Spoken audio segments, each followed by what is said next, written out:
Alhamdulillah wahdahu wassalatu wassalamu ala man la nabiyya ba'da wa ba'du. Assalamualaikum warahmatullahi wabarakatuh. Mga minamahal kong magulang kapatid sa pananampalatayang Islam, hindi lingid sa kaalaman natin kung saan ay si Musa at ang kwento ni Musa at ni Firaun. Sino nga bang hindi nakakilala kay Firaun?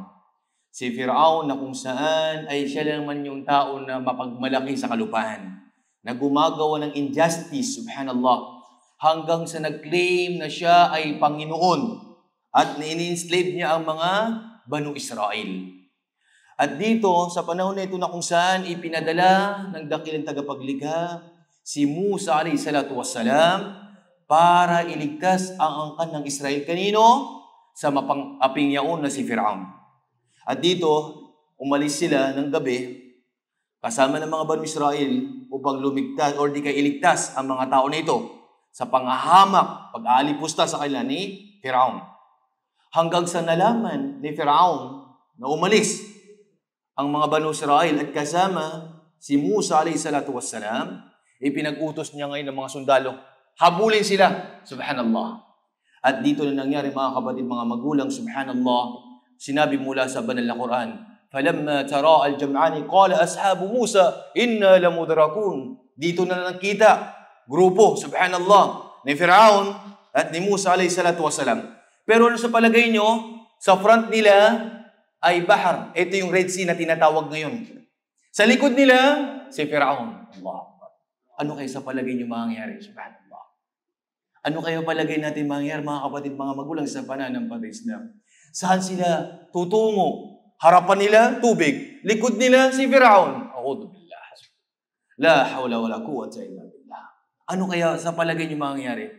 Pero tignan nyo, yung trust, yung tiwala, yung tika ni Musa alayhi salatu wassalam sa kanyang dakilang tagapaglikha. Qala kalla inna ma ya rabbi sayahdin. Subhanallah. Tignan yung tiwala niya kay Allah. Hindi sabi niya mangyayari ang bagay na yan. Hindi tayo maaabutan ng mga tao na masasama na yan. Hindi tayo maagawan ng masama ng mga tao niyan. Sapagkat si Allah ang maggagabay sa akin. Tutulong ang dakilang tagapaglikha.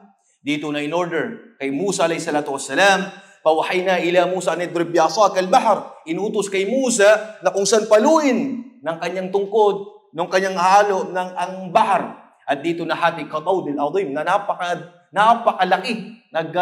Akala mo tinatawag na mountain, sa sobrang laki. At dito, dumaan si Musa at ang kanyang mga kasamahan. At pagkatapos nito, doon na sila sumama. Nakita ni Firaun mga kasama niya. Sumunod din sila. Nag-aabol talaga, subhanallah. At dito na, فَأَنْجَيْنَا مُوسَى وَمَنْ مَعَهُ أَجْمَعِينَ وَأَنْجَيْنَا مُوسَى وَمَنْ مَعَهُ أَجْمَعِينَ. Na kung saan niligtas si Musa at yung mga kasama niya, ثُمَّ أَغْرَقْنَا الْآخَرِينَ. At dito nalunod si Firaun at kanyang mga sundalo. Subhanallah. Mga kapatid, mga magulang, tingnan niyo yung mga kwentong ito na magbibigay sa atin ng lakas ng ating pananampalataya. Nangyari yan sa buwan ng Muharram. Sa araw ng Ashura. Allah Akbar. And that's why, ang mahal na sugo sallallahu alaihi wasallam, nung dumating siya sa Madina, nakita niya mga Hudyo na kung saan nag-aayuno sa araw ng Ashura. Qalu, mahada? Qala, hada yawmun salih. Najallahu bani Israel min aduwim. Pasamahu Musa, syukran lillah. Na kung saan, ano araw na ito, sabi niya, anong ginagawa, nag-aayuno kayo? Sabi niya, ito yung araw na niligtas si Musa at ang kanyang mga kasamahan. Kanino? Sa kailang kalaban. Kaya si Musa ay nag-fasting bilang pasasalamat kay Allah subhanahu wa ta'ala. Anong sinabi ng mahal na propeta? فَأَنَا أَحَقُّ بِمُوسَى مِنْكُمْ فَصَامَهُ وَأَمَرَ بِصِيَامِهِ. Tunay na ako, sabi niya, higit na may karapatan sa inyo kay Musa. At siya'y nag-fasting at inutos niyang pagpa-fasting. Subhan. At ngayon, bukas, Taswa, pang 9. At sa Saturday, ang Ashura, ang pagpa-fasting. At alam niyo bang gantimpala? Subhanallah, na kung saan sa isang hadith ng mahal na sugo sallallahu alaihi wasallam, siyamu yawm Ashura, ahtasibu ala Allah ay yukaffira sanat al-madiyah. Na kung saan ang pag-aayuno sa araw ng Ashura ay kapatawaran ng nagdaang isang taong kasalanan. Allah Akbar. 1 year, imagine. Allah Akbar. Isang araw na fasting, na kung saan isang taon napapawin ang mga kasalanan. Allah Akbar. Anong mga pamamaraan ng pagpapasting?